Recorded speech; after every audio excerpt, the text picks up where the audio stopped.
सिटीच्या अगदी बाहेर येऊन पोहोचलो आहोत। रस्त्याच्या कडेला तुम्ही बघू शकता छोटी दुकानं, घरं, टू व्हीलर सुद्धा आहेत आणि इथून आता आपला पुढचा प्रवास सुरू होणार आहे। आज आपण जातो आहे चंपा मातेच्या दर्शनाला आणि रस्त्याने जाताना मी तुम्हाला या जागृत देवस्थानाबद्दल सुद्धा सांगणार आहे आणि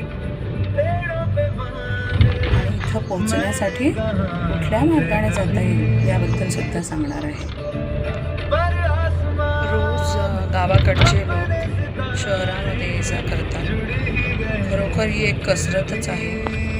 दवाखाना, शिक्षणासाठी म्हणा, खरेदी करण्यासाठी मोठे दुकानदार जे आहेत गावामधले ते सामान खरेदी करण्यासाठी शहरात येतात। हळूहळू आता बदल होत आहेत। रस्ते चांगले झाल्यामुळे सर्वांनाच याचा फायदा होतोय।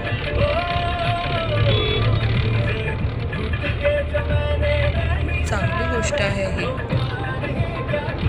आता ऑलमोस्ट आपण सिटीच्या बाहेर आलो आहोत आणि तुम्ही बघू शकता इथले रस्ते किती क्लीन, मोठे आणि स्वच्छ आहेत।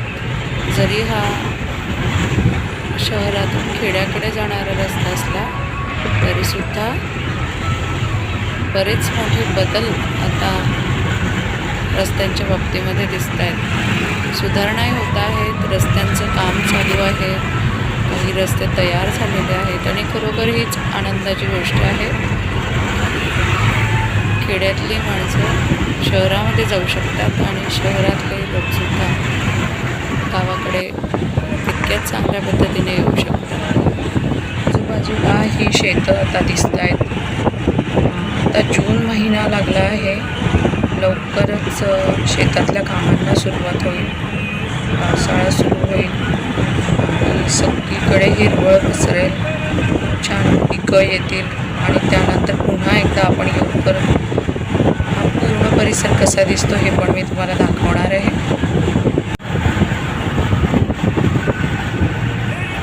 छान पीक आल्यानंतर सुद्धा इथलं रूप पालटून जाईल। रस्त्याचं काम इथे चालूच आहे आणि खूप छान वाटतं। या भागातून जाताना आनंद वाटतो की आता मोठ्या शहरातले जे रस्ते आहेत ते थेट इथपर्यंत जुळत आहेत। अन्नदाता सुखी भव। खरंच आपल्या रोजच्या जेवणामध्ये, आपल्या थाळीमध्ये जे अन्न येतं ना ते आपल्या या शेतांमधून कष्टाने घाम गाळून आपल्या बळीराजाने पिकवलेलं असतं। म्हणून मी बऱ्याचदा जिथे पण जाते तिथे सेव्ह फूड, अन्न वाया घालवू नका असं आवर्जून सांगते आणि मी स्वतःही फॉलो करते। कारण कसं आहे की जो कष्ट करतो त्यालाच त्याची किंमत कळते आणि शेती ही अशी गोष्ट आहे की खूप कष्ट केले पण पाऊस बरोबर झाला नाही किंवा पाऊस झाला आहे पण मग एखादा रोग येतो पिकांवर किंवा सगळंच व्यवस्थित आहे पण भावच मिळाला नाही तरीसुद्धा तोंडाशी आलेला घास हा भेटत नाही आणि त्याचं दुःख खूप मोठं असतं। केलेली मेहनत जी आहे ती वाया जाते आणि त्यावेळेस खरंच मन दुःखी होतं। या अशा प्रसंगांना खरंच आपल्या भारतातले 70% शेतकरी सामोरे जात असतात आणि दरवर्षी त्यांच्यासमोर हीच परिस्थिती असते।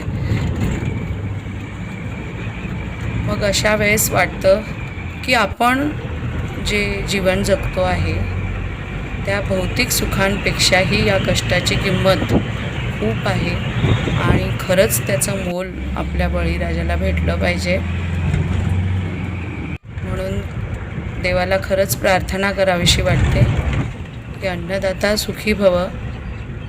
खूप पीक येऊ दे, इथली जमीन फुलू दे, इथले रस्ते सतत चांगले राहू देत, जेणेकरून या देशाच्या रक्तवाहिन्या आहेत आणि इथून प्रवास करताना खरंच एक अभिमान असा वाटतो की आपल्या देशामध्ये जी संस्कृती आहे, आपल्या देशामधली संपन्नता जी आहे, खरं जे वैभव आहे हे या खेड्यांमध्ये आहे.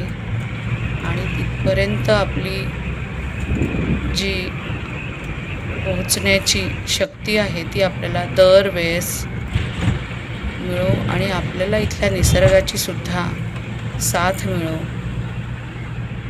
तरच आपण प्रत्येक क्षेत्रामध्ये प्रगती करू शकतो.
मंदिराच्या अगदी जवळ येऊन पोचलो आहोत. या मंदिराविषयी मी तुम्हाला सांगते.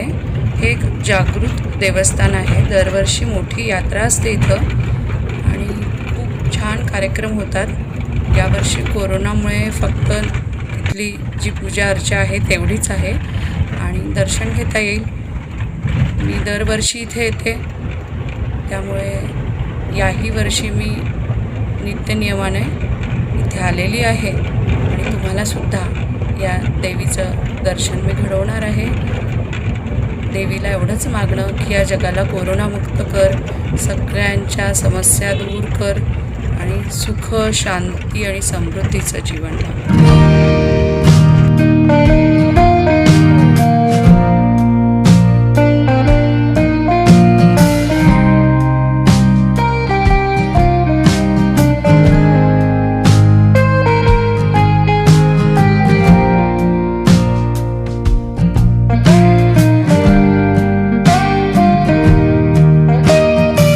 Hello guys, welcome to my channel Abhyas Jatra.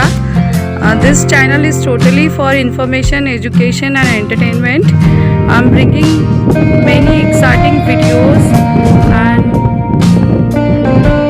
good quality content for you. Actually this is not for just living, subscribing and sharing. This is the knowledge which we want to share with common public and the students, those who are getting education from different universities, colleges and schools.